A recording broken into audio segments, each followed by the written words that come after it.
በጋርድ መጣ። ማንን ለማስደብደብ ነው? በነገራችን ላይ ማለት ማንስ ጠላት አለበት? ማንንስ ከማንንስ ራሱን ለመደበቅ ነው ጋርድ ይዞ የሚመጣው?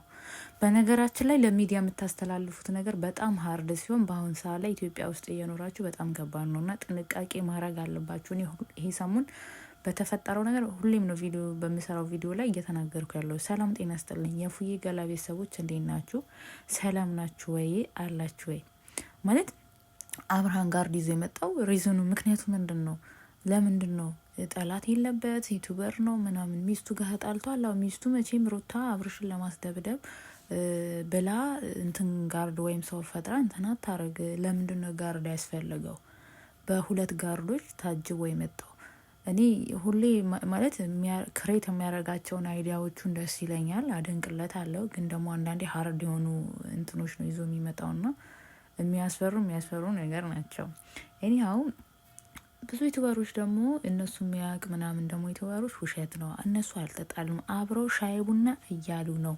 በቃ የዩቱብ ነው፣ ዩቱብ የሚተዳደሩበት ነው፣ ዩቱብ ስራቸው ነው። ስለዚህ ያ ለዛን ያህል እንጂ እየሰሩ ያሉት እሷም ይሄው እንደምታዩ ሚስቱ ምናምን ብትሆን ካሁኑ ዩቱብ ክሬት ታረግና ትከፍት ነበር። እንደ አይደለም በቃ ስራ ነው፣ እንደ ስራ ነው የያዙት እንጂ አብርሽና ሩታ አልተጣሉም ነው እየተባለ ያለው። እኔ አላየሁም፣ ግን እነሱ ተጣልተናል ካለ ተጣልተዋል።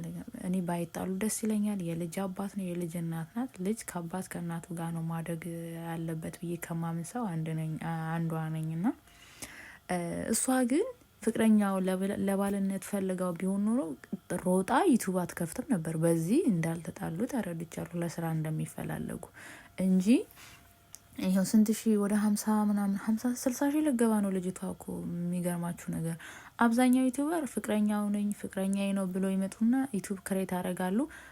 በ15 ቀን ወይም በወር ሁለት ምንድን ነው 50 ሺህ። እኛ ስንት አመት ሰርተን ራሱ 10 ሺህ መግባት ያቃተ ልጆች ነን እንግዲህ። እና ማንም ሰው ኢትዮጵያ ውስጥ ደግሞ ገንዘብ ለማግኘት ማለት ነው፣ የምሬ ነው የምላችሁ፣ ምንም ሆኖ ሰርቶ ገንዘብ ማግኘት የሚፈልገው ወጣቱ በአሁን ሰዓት ላይ ሴቱ ያልሆነ ነገር ውስጥ ገብቷል፣ ወንዱም እንደዛ። ስለዚህ እነሱም ላይ አይፈረድም። በቃ ቋሚ ስራ የሌላቸው እነዚህ ልጆች እንደ ስራ የያዙት ዩቲዩብ ነው። ዩቲዩብ ደግሞ ቀን በቀን ሩታ አመማት፣ እኔ አመመኝ፣ እንትና ታመመ ብሎ ሊመጡ አይችሉም። እንደዚህ አዳዲስ የሆኑ ነገሮች የሚዲያ ኦዲየንሱ ሊያስጨንቅ ወይም ደግሞ ሊያጓጓ የሚችል ነገር ሀሳብ ይዘው ካልመጡ ዩቱባቸው እንደ እውነቱ ማንም አይላቸውም። ቁም ነገር ይዘው ቢመጡ ቁም ነገር ቢሰሩ ሚዲያው አይፈልግም እንደዚህ አይነት ነገር። ስለዚህ ልጆቹ ወደው አይደለም እንደዚህ አይነት ነገር ውስጥ እየገቡት፣ ተመልካቹ ነው እንደዚህ አይነት ወሬ ይፈልጋል።